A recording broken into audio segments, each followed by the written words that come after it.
ক্যাপাসিটরের ইউজ আপনারা অনেক দেখতে পাবেন, প্রত্যেকটা সার্কিটে আপনারা দেখতে পাবেন। ক্যাপাসিটর ছাড়া হবে না।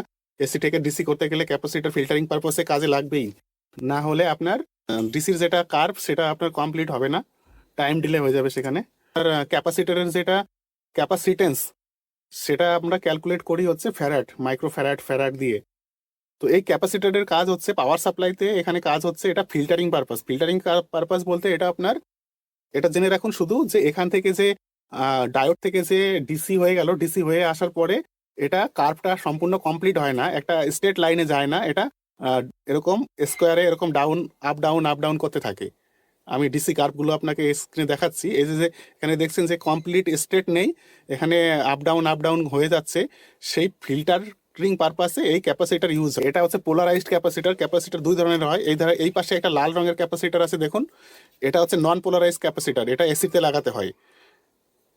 আর এই যে এই ধরনের দেখুন এদিকে নেগেটিভ রয়েছে, আর এদিকে কিছু নয়, মানে পজিটিভ রয়েছে, মানে যার পোলারিটি আছে, পোলারিটি মানে নেগেটিভ পজিটিভ যার আছে সেটা হচ্ছে ডিসিতে লাগাতে হয়। আর যেটার পোলারিটি নাই, নন পোলারাইজড, মানে এসির যেরকম কোনো পোলারিটি থাকে না, এসি কারেন্টে এই ধরনের ক্যাপাসিটারগুলো হয়।